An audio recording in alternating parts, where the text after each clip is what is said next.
Hi, everybody. Welcome back to First Assist. I'm your host, Taylor Goodstein. This is our first episode of 2026, and I am very, very pleased to welcome Dr. Katie Murray. Dr. Katie Murray is a urologic oncologist at NYU Langone Medical Center. She did her fellowship at Memorial Sloan Kettering and did her residency at University of Kansas.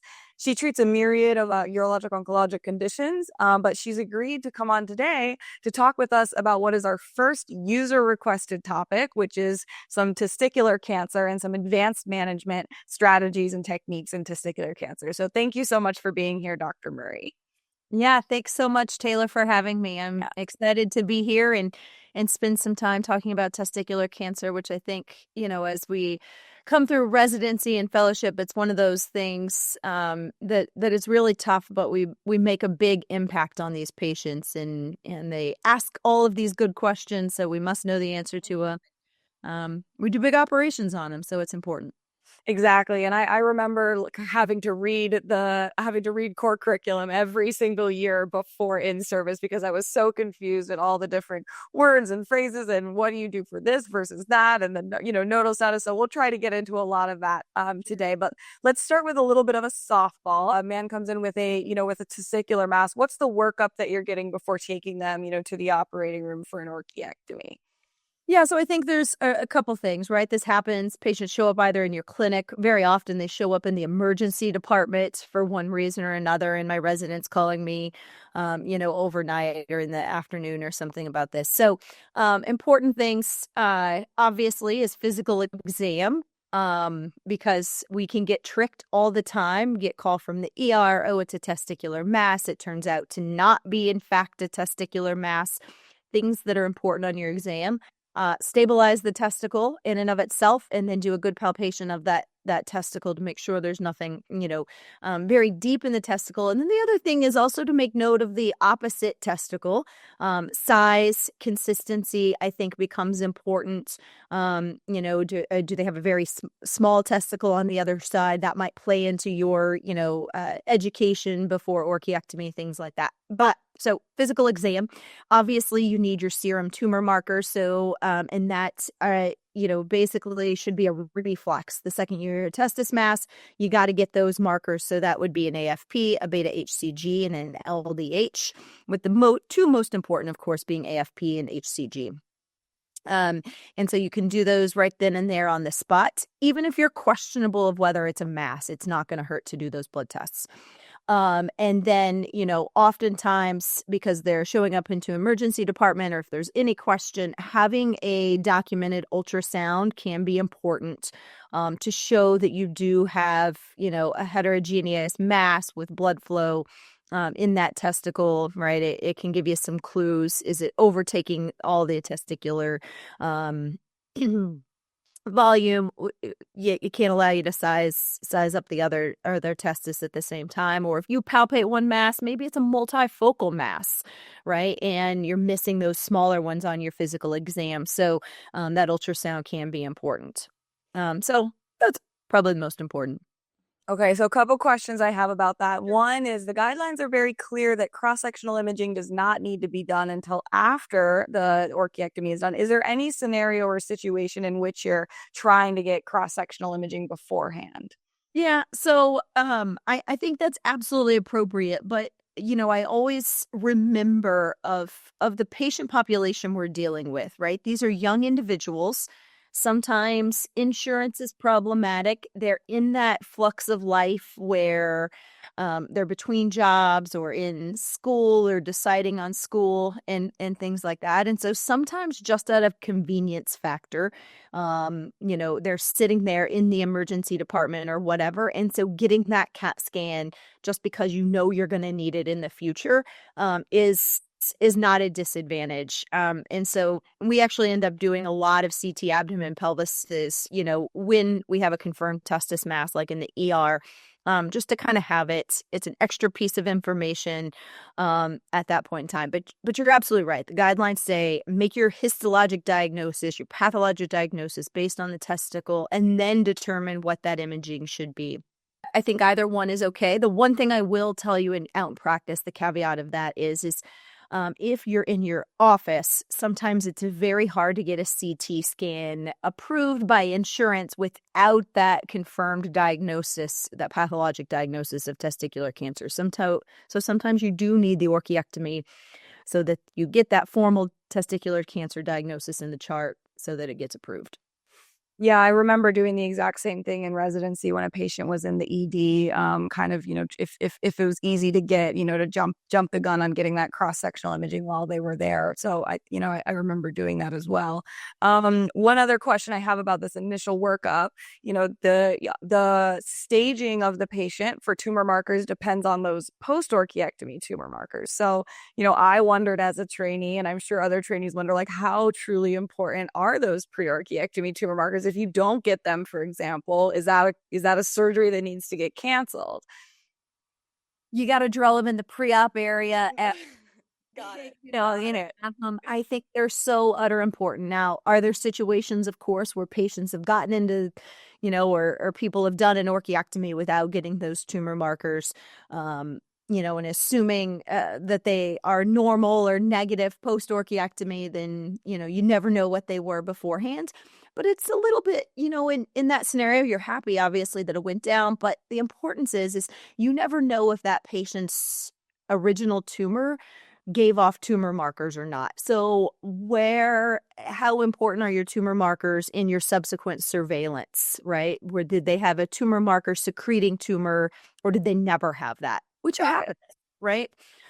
So draw them in the pre-op area so you can go ahead and do the orchiectomy. You don't have to have them resulted back, but have them drawn.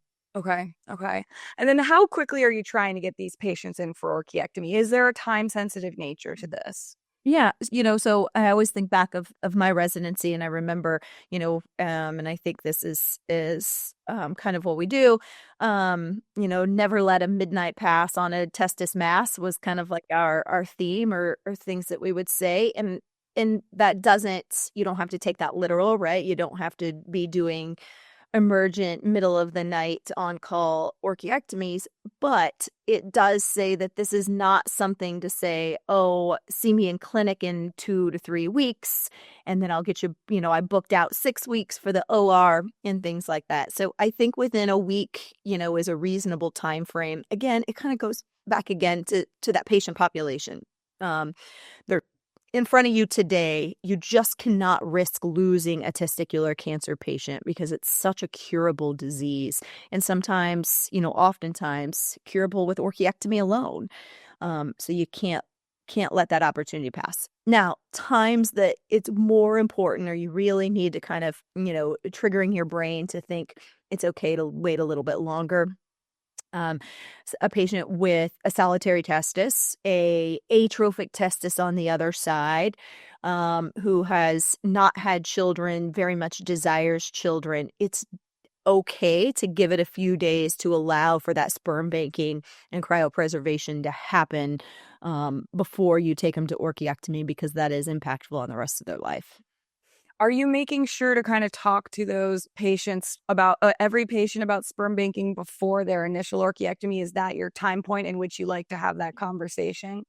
I do. I bring it up. I know that, when you have a normal testis on the other side, obviously it's probably more than safe to go proceed with orchiectomy. And it's, really only impactful if they're going to end up with chemotherapy or something like that. But I like to just start bringing up the idea, right? Guys are not surprised, when you're asking about do they have children? Do they want to have children? Those kind of questions early on, and whether or not they can answer those questions, whether or not you're going to push them to do a cryopreservation before an orchiectomy.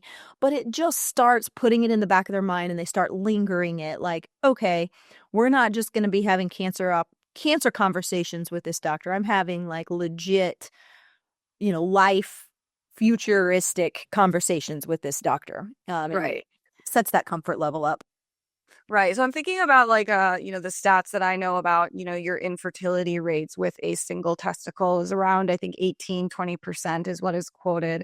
For a patient that has maybe like a small tumor or smaller tumor with normal parenchyma around it, I'd imagine that's somebody that's maybe a little bit more important to talk about it ahead of time, since they might be producing like a normal, like they might be producing some amount of normal sperm in the cancerous testicle. But for somebody that's like tumors completely replace that testicle, in my mind, it's like, well, this testicle is probably not contributing. And that I don't have like the proof of that. That's just like what I'm thinking about.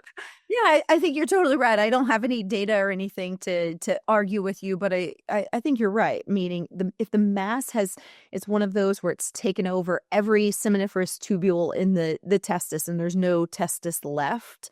Obviously, you assume that it's probably not producing much, and so that's where I think that contralateral testis and kind of its size, can kind of give you a little bit of that gut feeling to say, okay, this one's overtaken by a tumor, but this one's really, really small.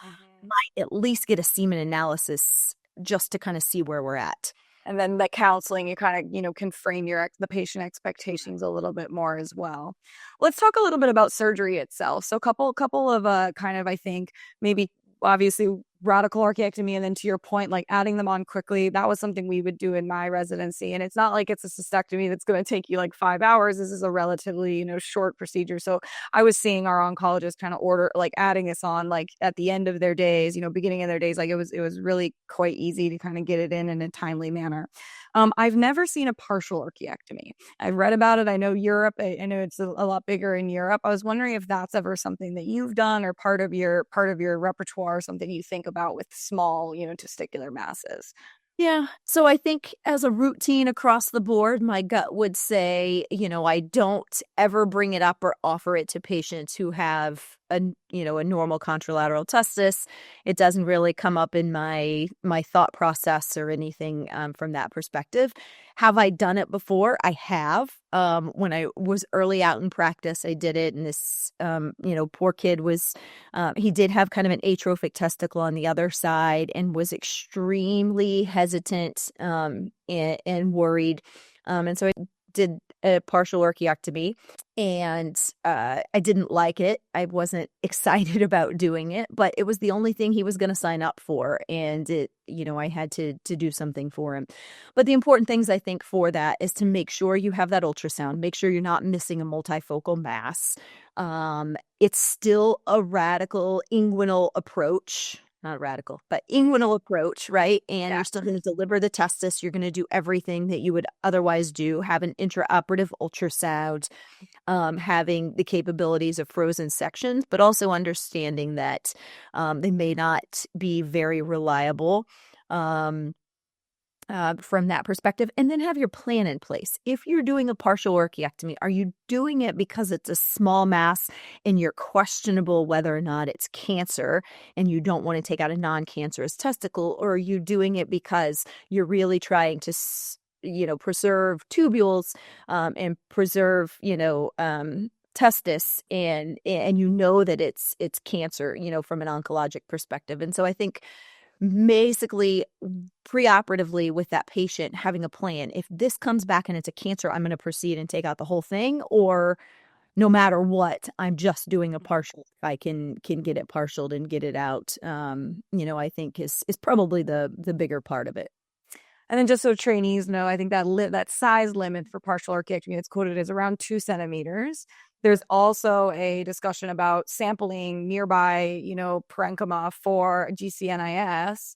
And then if that's positive, you can either do the completion radical orchiectomy or talk to them about maybe like radiation to the testicle. And like, I guess, I don't know, like, what is your preference there? I think, there's a couple of things that play into that. Obviously, I would very much, at least personally, I think that if I, do those biopsies looking for that in situ tumor, and if anything came back questionable or positive, I would have had that discussion with the patient that the whole thing's coming out. Okay. Save them that radiation, save them that chemotherapy. I guess in theory, you would think if that person, if you had retroperitoneal imaging ahead of time, you might know if they were going to need chemo going forward. But if that were the case, I really hope you're not doing a partial orchiectomy. Right, right. And just so trainees know that GCNIS has a rate of developing into overt germ cell tumor about 50% of the time, which is why it's important to kind of look for that if you're going to do a partial. One other challenging scenario I wanted to talk about for our orchiectomy portion of things is, I've had a colleague describe this. Somebody comes in with what sounds like, testicular trauma. They had a hemorrhage or something. They do a transscrotal approach, take out that testicle. It looks, like a traumatic testicle, and the path comes back germ cell tumor. Is there any sort of initial management of that scrotal scar that has to happen up front? Yeah, I don't think so up front. I think it really depends on that axial imaging, right? Determine, is the patient going to need radiation? Are they going to need chemotherapy? Obviously if they need radiation, which is becoming less and less common for us to do, but we'll get into that probably. But Yes, yeah. if they're going to get radiation, to make sure that they dog leg it down and catch that scrotum, and then nothing else is needed. If they're going to get chemotherapy, you don't need to do anything to that scrotal scar. If you're going to do, an RPL&D, excise that scar at the same time. Okay, so you are excited. Making sure you're getting the whole cord. So in my mind, I think the cord is really the important part, right? And if we think about our anatomy and we think about how testicular cancer spreads, it makes complete sense. And so I think the biggest risk is of a transscrotal in my mind is that how much cord is remaining, and if you don't get that remainder, and that's where your tumorous cells are, that can feed the retroperitoneum or have a local recurrence kind of in the groin area. Mm-hmm. I hear what you're saying. So more than getting the scrotal scar, it's making like a transscrotal incision so that you can kind of dig that cord up, and then from above, make sure you get the whole thing out. That makes a lot of sense. Yeah. I mean, it's really kind of, if we're talking about surgery, it comes back to the importance, of us saying, okay, radical orchiectomy to trainees, inguinal incision, and you've got to open the ring. You've got to take the cord up as high as imaginably possible, put those good silk sutures in. We always say 2, I'll oftentimes put a 3rd, leave that stitch really long and push it up into your retroperitoneum so that you can find it during your RPL&D, and give yourself credit for doing such a high, cord ligation at the time. But it really is important. So if you think about that concept of how important it is for a radical orchiectomy, and that when we do an RPL&D to get that residual cord out, it makes sense as to why a scrotal orchiectomy and leaving so much cord in that inguinal region, is risky. Got it. That makes sense. I've never done the pushing. I think I would. I just like to do that. So just a little finger up there and shove it up there. Yeah, help yourself out for your RPL&D. Yeah. And that third silk suture was called, in my residency, we called that the attending sleep at nights, the attending sleep at night suture, because they'd let us tie, the other ones. And that's exactly what I do, right? Yeah. Now you suture leg 1, and then I say, okay, you did an amazing job, but let me sleep at night. My sleep at night style. Great. Okay, so we've done our orchiectomy. We now have our pathology. Obviously, we've got a couple camps, right? We've got seminoma.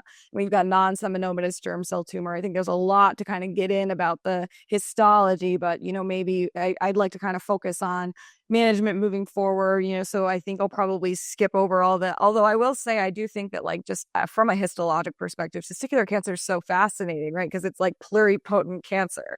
So it's it's cancer of all of your germ cells, right? Which can be anything, which I always thought is very interesting. But I wanted to ask a little bit about tumor markers. And, obviously our staging is based off of our post-op tumor markers.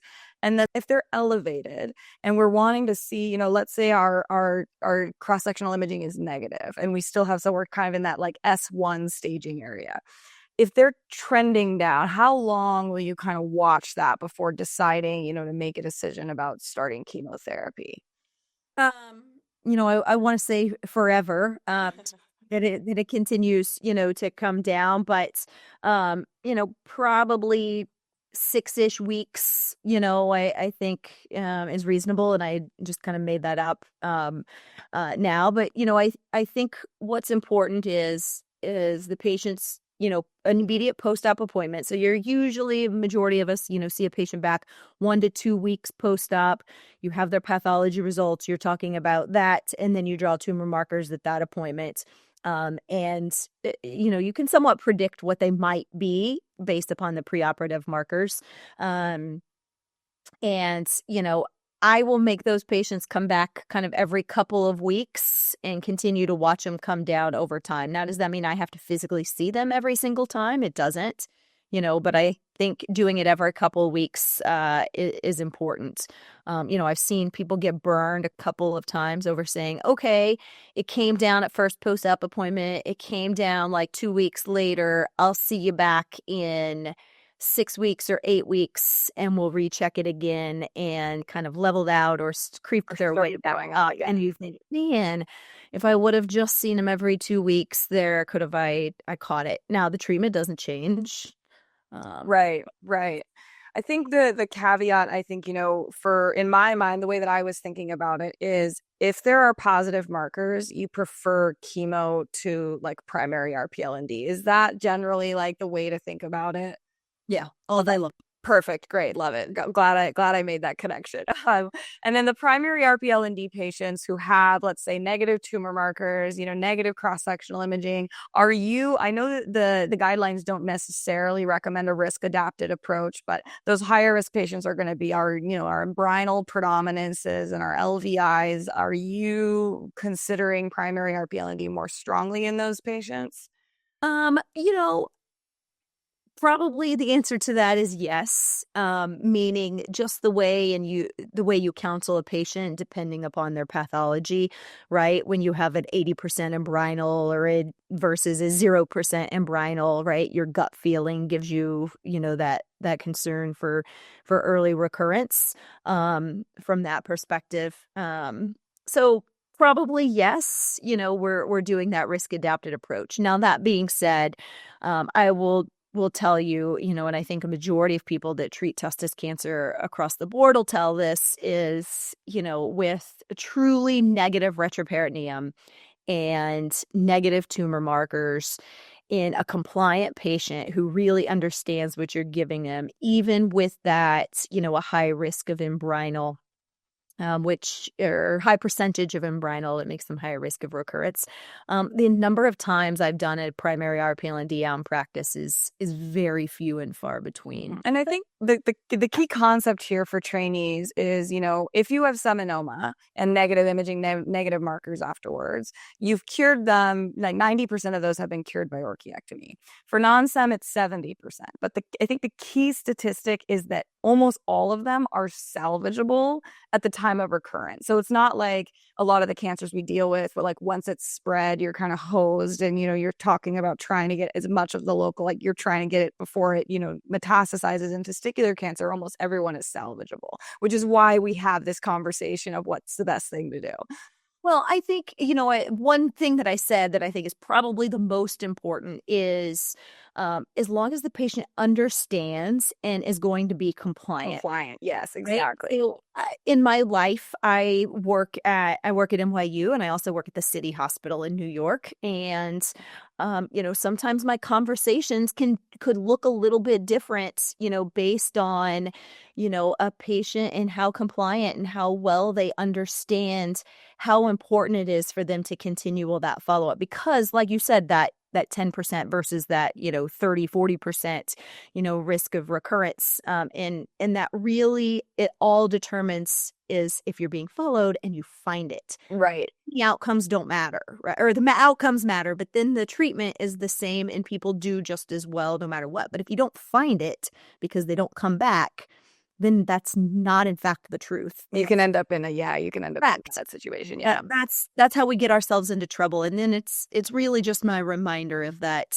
This is not any fault because it's young people or anything, but it's the time that life is changing. People are getting married. They don't have any plans to move across the country and they end up getting a new job and moving across the country. And then they get busy and they forget about, getting their scans done and getting their markers done. And so it's a very critical point in a person's life. And they don't mean to get lost, but sometimes they get lost. Mm-hmm. I don't know if it's funny, the example we always gave in residency, we're like, what if they're crab fishermen, which is like the most out there thing ever. Like in reality, it's like people are going to college, people are, moving for jobs, like it's just regular life. But crab fishermen always like stands out clear in my mind as somebody who's not going to be very compliant.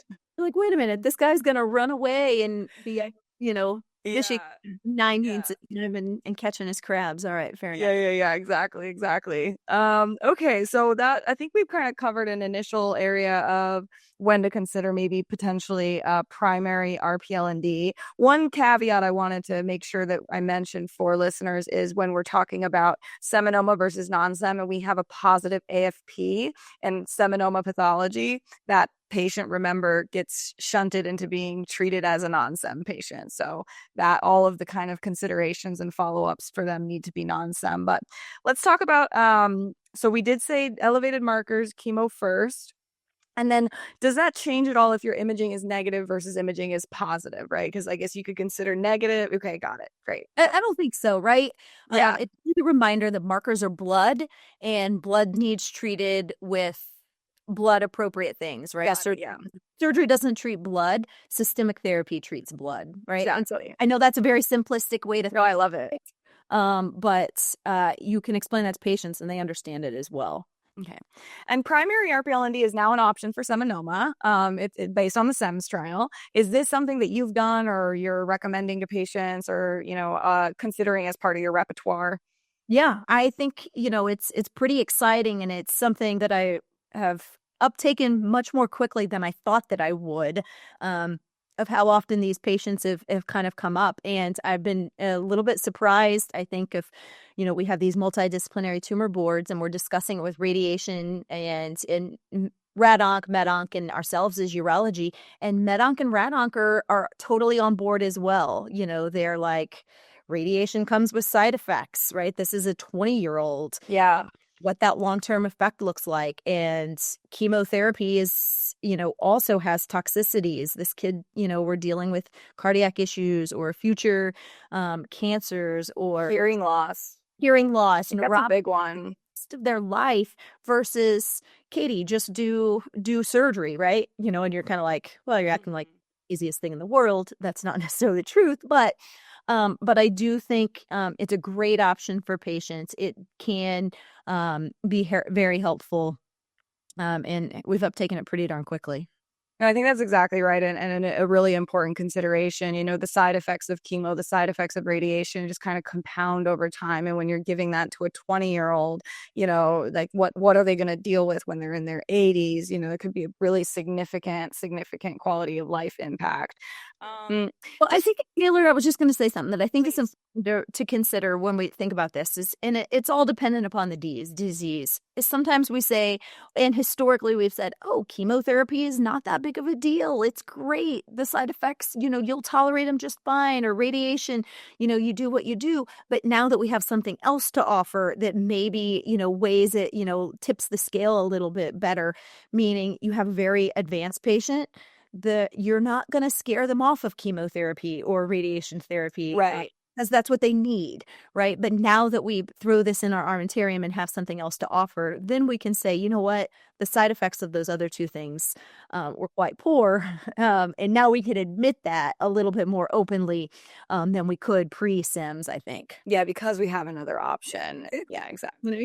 You can only do what you can do.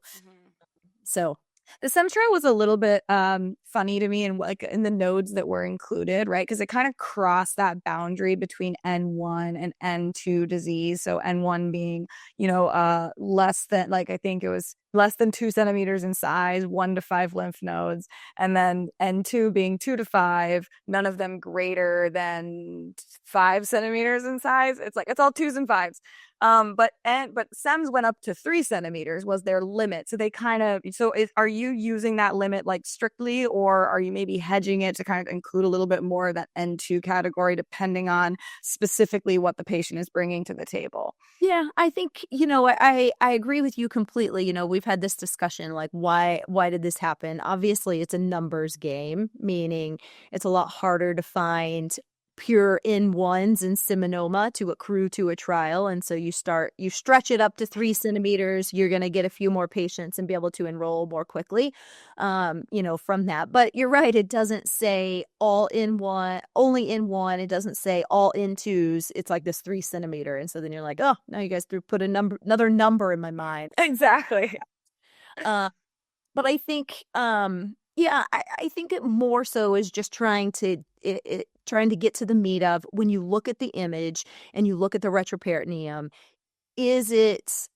can you easily get out all the nodes without causing, major trauma? Meaning, is it multiple 3 centimeter bulky looking node? Is it bulky looking or is it not? Right. Okay. That's kind of my gut feeling, is like, is it bulky or is it not? Because what you will find, and I've found this more recently, I've done a few sims here in the last few weeks, is that even when it's like 2 centimeters or less and you think it's just one spot, their pathology, there will be many more seminoma nodes in that final specimen than what your CT scan showed. So if you really start pushing in their 3 centimeter bulky nodes in a few different locations, that's going to be pretty darn high volume disease. So that kind of leads perfectly to my next question, which is your template for doing a primary RPLND in like an N1 plus, seminoma. I think, there were a lot of infield recurrences higher than what was expected in the SEMS trial, which has led to this maybe like don't do a template adoption. Is that the way that you follow as well? Yeah, I think so. The whole reason that you're doing this is to try your best to protect them from anything systemic that they may need in the future, right? And you're already there.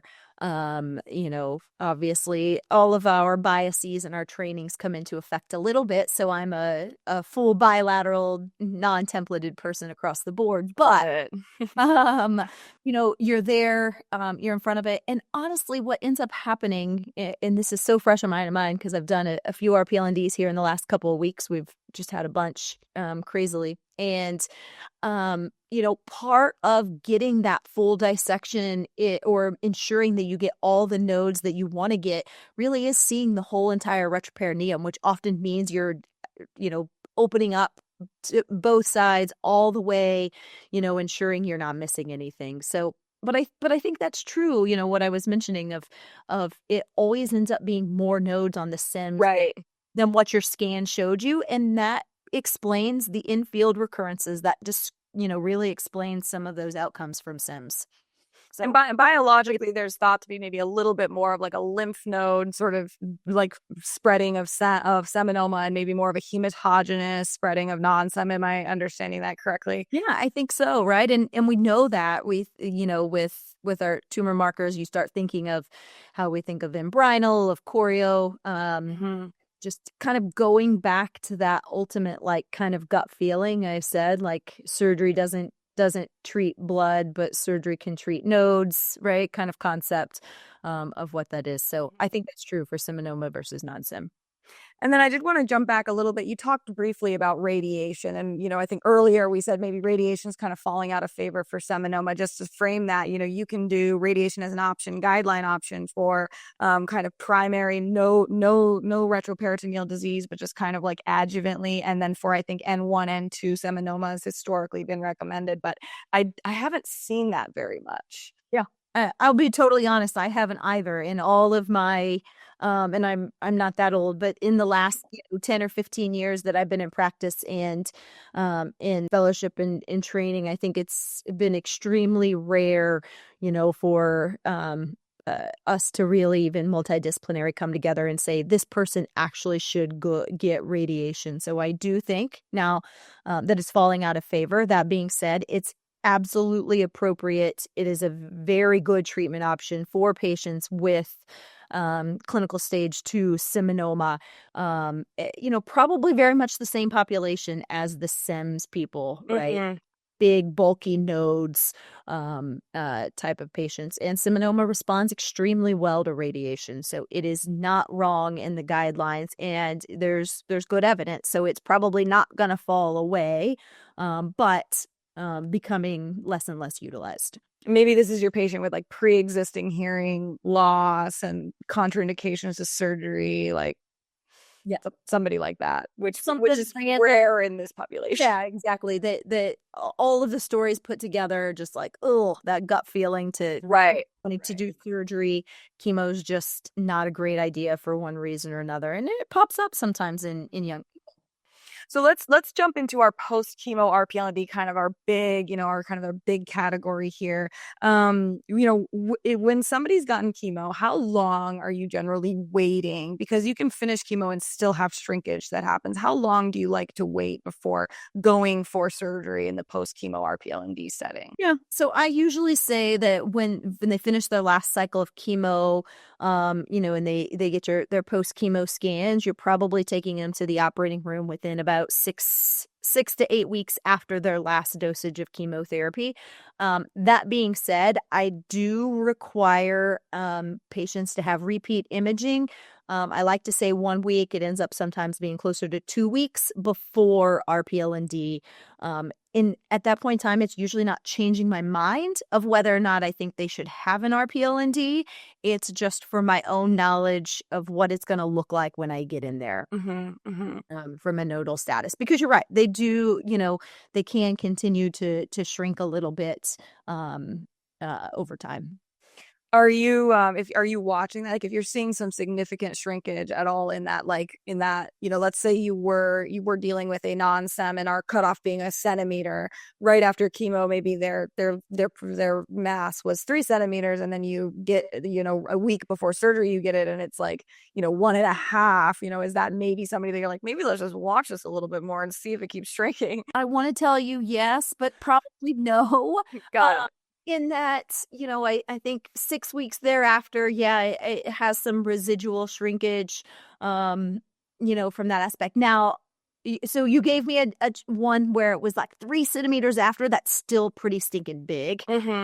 And so even if it shrinks down to 1.5, you're like, even if it ends up being like 0.9, it started so big post chemo, I'm going to lean that way. Now, that's different than somebody had, multiple nodes and their post-chemo scan, it's like 1.1, 1.2 centimeters. You get one, a month later, and it's like 0.9 to 1.1, right?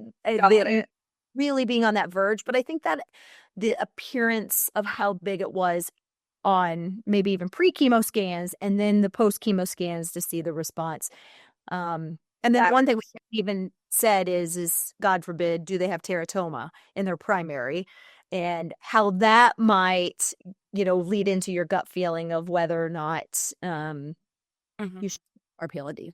So yeah, let's cover that for trainees briefly. Why we do post chemo RPLND, what can be in there, and why we can't kind of rule that out with imaging or markers or like a PET scan, for example. Right, so patients have chemotherapy, retroperitoneal disease. They undergo chemotherapy, and it works extremely well for viable germ cell tumor, right? For your non-sim or even your seminoma for that matter. But traditionally speaking, for non-seminoma, the chemotherapy works extremely well. After chemotherapy, there's essentially 3 things that can show up in your retroperitoneum: necrosis, fibrosis, which is most common, teratoma, which is obviously more of a growing malignant problem than a spread malignant problem, or viable germ cell. I was always taught, and I think these numbers are a little bit not completely accurate, but 50, 40, 10. So basically a 90% chance that they have something benign in their retroperitoneum, a 10% chance that they have viable germ cell. Right. Of course, these tumor markers are negative post chemotherapy, or you wouldn't be taking them anyway. So 50% necrosis, fibrosis, 40% teratoma, and that's kind of across the board, whether the patient had teratoma in their primary or not. So that's why you're doing this RPL&D, is for that 10% viable germ cell, that 40-ish% possibility of having teratoma that could continue to grow.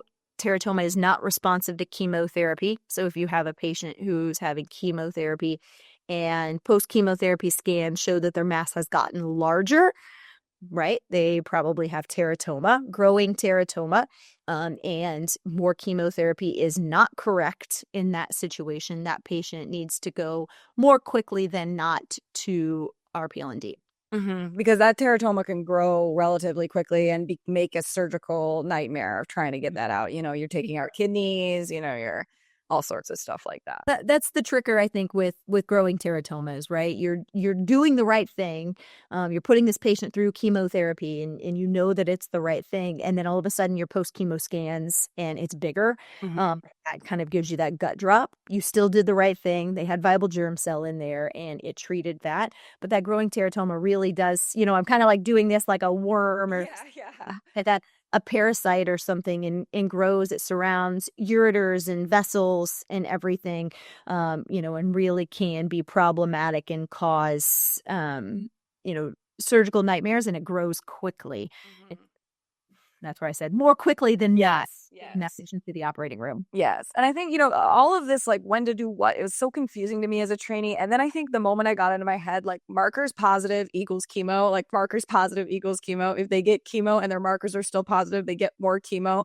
The exception to that being this, I think, a growing lesion, despite maybe, and this is kind of getting into now desperation, RPLND, which we'll cover a little bit later. But, teratoma can have, I think, a low level of BCG. So kind of you see some smoldering, like elevated BCG, you got to be aware that could not that could be teratoma as well. Yeah, it could, right? But you've got to take that into consideration of what was their original pathology.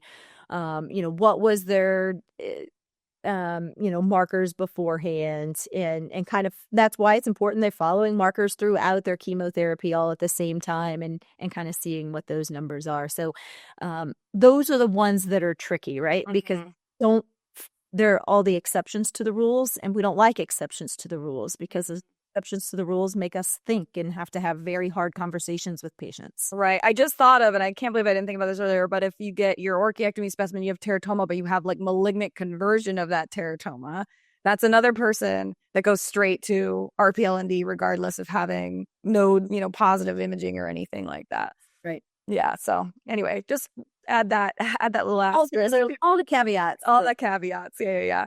And then let's talk about like seminoma, shrinking seminoma briefly, because I've done a couple of these like post-chemo seminomas and they are awful, like completely plastered, completely stuck. Like in my mind, it's like the last thing I want to do is like take these patients to the OR. So I think maybe would be a little bit potentially more wanting to watch and see the trend. But how do you think about that?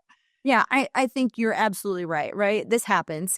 Patient comes back and they have pure seminoma, and they have like, a 7-centimeter retroperitoneal kind of encasing mass or something. And of course, that patient's going to go on and have chemotherapy. And the seminoma responds extremely well to chemotherapy. But when you start with such a large mass in the retroperitoneum, it doesn't melt away to nothing, right? So what ends up happening is you end up you have a residual appearance of a mass in the retroperitoneum. Now your markers have normalized, but I think that is your only instance in testicular cancer that you can trust a PET scan. And I think that is a huge key takeaway, because it's something that I think urologists understand, but sometimes medical oncology doesn't know because they jump to PET scans so quickly on things. So you can really be the advice to your med oncs in that situation. So that is the scenario where a PET scan can be advantageous, looking for viable disease kind of at that 3-centimeter mark. Because what you just mentioned, Taylor, surgery is tough. It's extremely dangerous operation, or extremely more dangerous operation for a post-chemo RPLND for a seminoma patient. And it probably goes back to the spread of disease, right? We talked about that hematologic, the blood idea of non-sims versus the node idea of seminoma, and causes that kind of desmoplastic reaction that's literally just kind of encasing the vena cava, and you're guaranteed to end up with one to multiple holes in your vena cava in a post-chemo RPLND for a seminoma.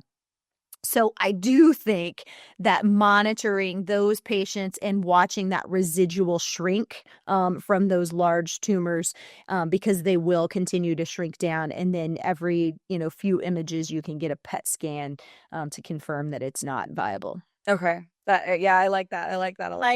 Did I say that correctly? No, yeah, and I'm thinking specifically. I wanted to kind of maybe pose a challenging patient situation that I recently had with this, which was a gentleman who came in. He had like his primary tumor was still in place, bulky, huge, disease in his retroperitoneum. Actually got a biopsy of one of those nodes, which came back seminoma. But he had an elevated AFP. So we went through the whole kind of, non-sem pathway. By the time the primary tumor came out after chemo, it was all just like burned out tumor. So we couldn't really figure out what that was. I had no idea what his. No idea.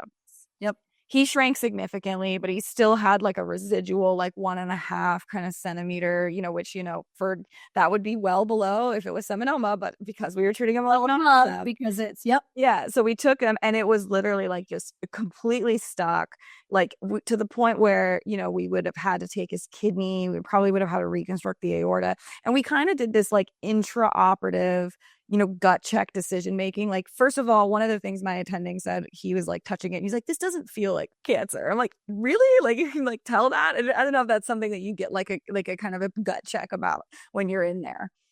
Yeah, I think so. You can see almost, and we see this sometimes even in like bladder or something, but you can see those like that desmoplastic reaction that is truly like treated, burned out, like plastered in cancer from the treated versus still, and sometimes you can still almost see kind of the shape of a lymph node or kind of the consistency of the spongy-ish lymph node, even though it's kind of stuck to things. It's not like become a part of the vehicle, right? Yeah. Which I think is kind of what you're describing. Yeah. And so we did this kind of like intraoperative kind of gut check. I mean, I to make myself feel better, sent a couple frozens. It all came back just like fibrosis, necrosis. Like, obviously that's not a guideline recommended thing since you can have heterogeneous kind of, distribution of germ cells.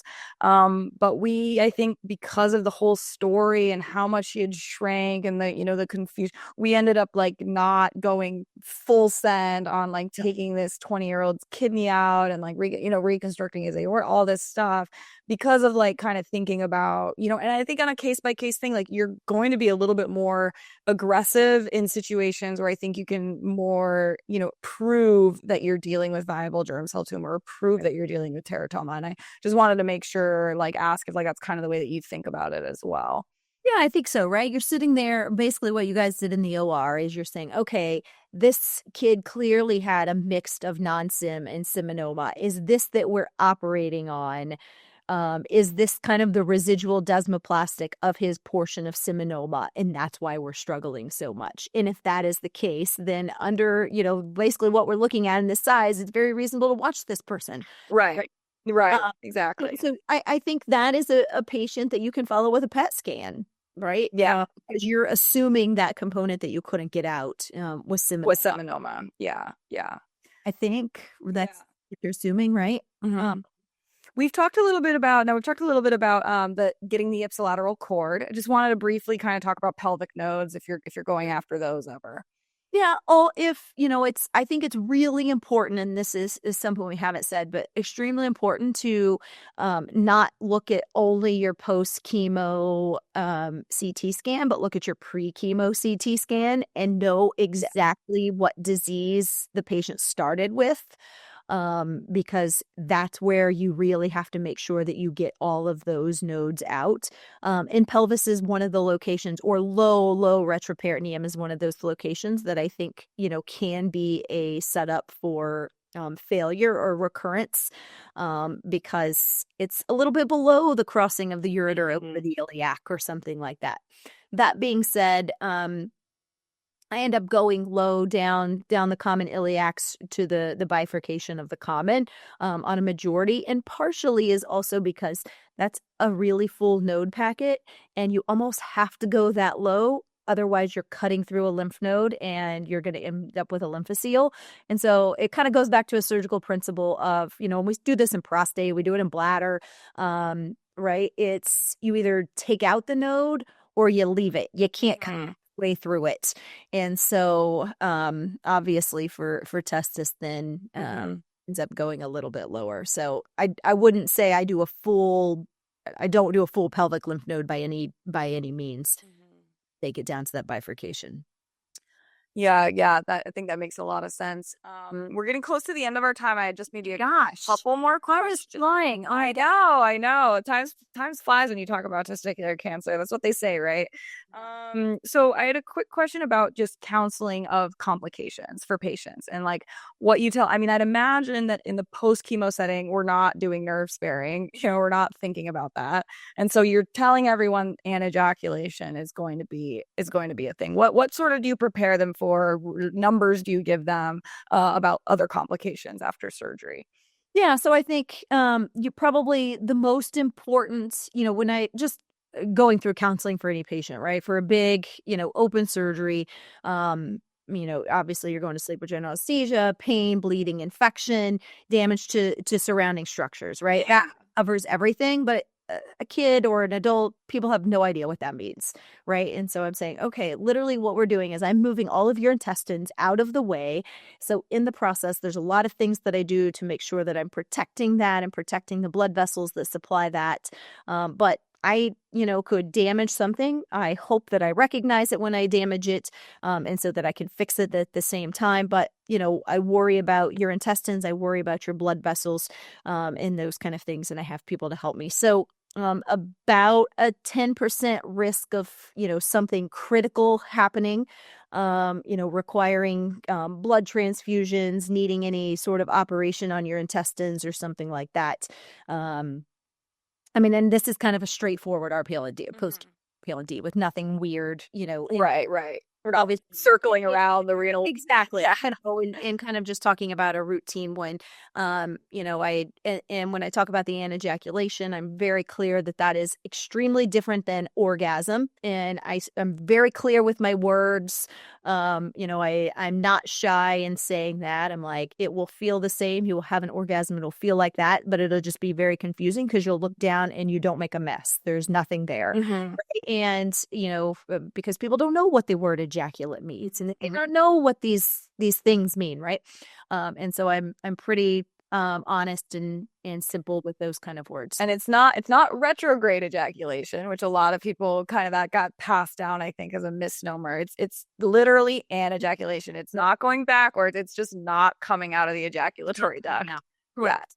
Right. And then I also say it doesn't mean that your other testicle's not working. You still have sperm. You still have ejaculate. Like we could still get sperm if we needed to. It's still in the testicle. It's just not physically coming out anymore because of the nerves that are impacted from that. And I'll even say, it's kind of like goes back to our old medical school, like the old parasympathetic, sympathetic point and shoot type of thing. And I'll even, make some comment they don't understand what it means, but like you point and you don't have any problems with that. It's the shooting or, something like that, right? Where nothing's coming out. Right. Exactly. And then about Kyle leak, do you do like a month-long Kyle leak diet? How are you managing the risk of Yeah. So, across the board, I talk about how, these lymph nodes, and they, we worry about, I put a bunch of clips and I do all these things to try to prevent anything from happening, but it can happen, and you can end up with these kind of things. The best recommendation is to kind of stay on a low fat, low residual diet for a month or so after. But then I often say, but life is life, right? Yeah. Telling you that you have to be so strict that it's crazy, that it's going to impact your life. But just I'm saying it now so that you can put it in the back of your mind and think about it a little bit going forward, right? No burgers and pizza every single night type of stuff. Now, that being said, something we didn't say, and I don't do this now in my practice. I think sometimes patients do it on their own, but we did this in fellowship, is that we had all of our patients eat a very high fat diet leading up to their RPL&D, so that when you got into something, you could see that milk leaking out and put some extra clips on there. I don't do that. And then when I see it, I'm like, oh, what did he have for dinner last Yeah. what's he been eating for the last week? But it is something I think, and I did was a little bit stricter earlier in my practice of kind of worrying about it and thinking about it and instructing patients to do that. But it is something that you can have patients do preoperatively, and then you can say, oh, get it all out of your system because after surgery, I'm going to have you not do it for a month. Got it. Eat your cheeseburger the night before surgery. Exactly. Exactly. Okay. I've heard of that. I've never seen that. That was never something I saw in training, but I've definitely heard that strategy discussed. Last thing I wanted to make sure we touch on before we say goodbye is the desperation RPL&D. Let's just start by defining that. What is a desperation RPL&D? Yeah. Desperation RPL&D is when there's no other, option. Essentially a patient with positive tumor markers, and, retroperitoneal disease, and you're going to operate on the retroperitoneum. They've gotten hit by all the chemo. They've gotten their bone marrow transplant. They have exhausted all chemotherapy options. Nothing's touching. Disease is growing. Tumor markers are going up, sort of situation. And these are hard situations because these are usually really young patients, and like we want to be able to try something. I've never done an desperation RPL&D. I had an attending who told me, I was asking him about. He's like, I've done 3. One of them got some good disease control. The other 2, kind of unfortunately, passed away shortly afterwards from their disease. Is there like a specific scenario you can think of where like you absolutely should not be going for this in a patient? I mean, it takes so much multidisciplinary, right? Don't ever make this decision on your own. It's good advice. Have other people on your side, meaning medical oncology has to 100% be on board with what you're doing, and call other urologists and make sure that you're not doing the wrong thing. I think by definition, right, you're desperate and you're trying to save this person's life, and that's all you can do. But also, right, their markers are rising and tumor is growing, but also make sure that you've confirmed everything else. Make sure it's really retroperitoneal, and that's the only location, right? Scan their brain, even if they didn't have, brain or choreo or anything from the get-go. Make sure there's not somewhere harboring disease, because the last thing you absolutely want to do is operate on a desperation RPL&D and then maybe do a good operation and have an immediate stunt. Yeah.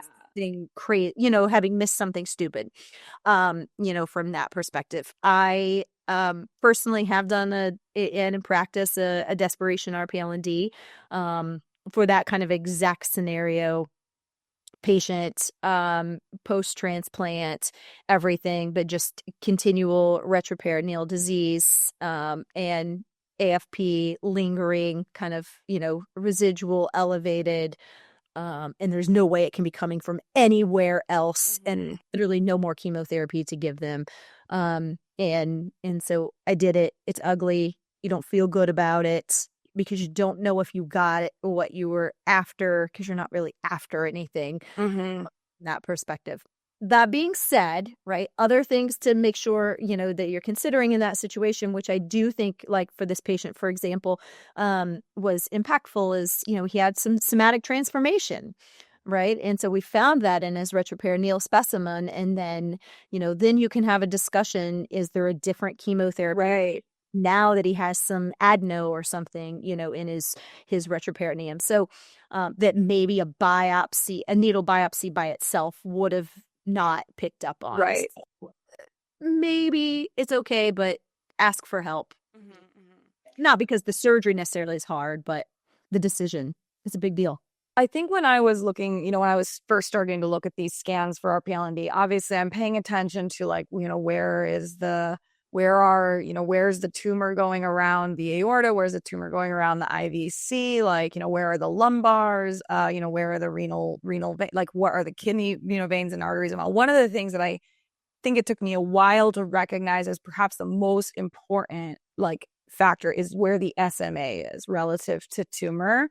And I think I've had a few, attendings say that they're cut off if they have anything going above the renal hilum. That's where they're like, the juice might not be worth the squeeze here. Like this could very quickly turn into like an on-table death sort of situation if we like bag the SMA. So I don't know if that's something that you consider as well. Yeah, I think suprahilar is extremely dangerous, right? And so, that's what you want to do. And that's where we use our margin. I'll deal with a couple of differences. If it's suprahilar, but it's posterior, like up towards the cruciate of the diaphragm, I think of that a little bit differently than anterior, right? Where your SMA is coming off. Um, Do you like flip the kidney to get over there? Or do you just kind of like lift everything up? Lift everything up. Okay. Yeah. As you kind of eviscerate everything up and out, to try to get there. And so I think, but suprahilar is extremely dangerous, meaning, from a complication perspective and a conversation that I would have for patients. And then it really kind of takes us back to the discussion. If you're not going to get everything out, don't do it. Mm-hmm. Yeah. Yeah. In our PL&D, at the meat of it, it is an all or none operation. So it's either coming out or you're not doing the operation at all. There's no halfway doing it, right? You can't take out, part of the nodes and not the rest of them. So if you don't think it's safe or feasible to remove it all, there's no reason to remove half of them. In the desperation setting. Yeah, or any or in general, yeah. Just in general, from that perspective. But you did mention something, and we didn't really say about the SMA. It's SMA is the deal killer, right? It's the most important vessel in the body during that, and so things that you need to recognize that. But these are long operations. You got to be extremely cautious with your retractors to make sure, even if you don't see the SMA, which you don't want to see the SMA. Yeah. You don't want to be compressing it for, 5 hours at a time and not realizing it. So it's important, no matter what retractor you use, is to kind of put a retractor on both the right side and the left side and leave the middle of it open. I think there's some videos that kind of talk about that as well, because that's where your blood supply to your entire small intestines is coming. And so you don't want to cause ischemia that way, right? I have my scrub tech kind of set it, I don't want to say a timer, but I say like every 30 minutes, hold me honest and let's squirt the bowel and give it some water. And so we'll water the bowel, and then I release the retractor and kind of look at it and make sure the bowel's not turning blue. And so, the SMA is a big deal. Mm-hmm, mm-hmm. Yeah. And then that's practice that I've seen as well. Well, we're kind of over time. I appreciate you so much for being here. I don't want to, I know you've got a busy day. Is there any kind of like last thoughts that you have, things coming down the pipeline that maybe you're excited about? Obviously microRNA has been this thing that's been getting talked about for a really long time. But I don't know if there's anything specifically or at least just final sign out notes that you might have for trainees. No, I think, I think the biggest take home is, Taylor said this from the beginning, right? The night before you're in service, and this is what I tell my residents, testis cancer is always one that tricks people up, and there's guaranteed to be questions on it. And if you just study it the night before, you can get those questions correct. But the point in time where you start to really just understand, you have this like click moment, this aha moment where you don't memorize anymore, and you can actually think your way through why somebody would need chemo versus somebody else would get surgery, and kind of what those numbers and the reasons are. It becomes way easier. That being said, it's okay. Go back to your guidelines, put the NCCN guidelines into your notes, review them. When you have a patient coming in, study the night before that patient shows up into your clinic, so you know what their percentages are, what the risk of recurrence is, so that you can tell them those things. And that's okay. And it's okay to admit to your patients that you don't do this often because it's a rare disease and you're going to look it up. Mm-hmm. Okay thing to say. And then to ask for help, right? I think testis cancer, at academic centers as well, but anywhere, a discussion in a multidisciplinary tumor board, whether that's in a formal manner or on the back end, or texting your friend who's a med onc that you went to med school with, or whatever, right? Like, ask for help, even if you know the answer. Don't do this in a vacuum. There you go. Don't do anything in a vacuum. But testis cancer. Yeah. Yeah, it's young people, and it's so curable, and it's so, it's just so curable, and you can do the right thing. And so, you got to do the right thing by these people. Thank you so much, Dr. Murray. I really appreciate you being on the show. And yeah, I think this is going to be a great episode. People are going to learn a lot. So thank you. All right. Thanks, Taylor.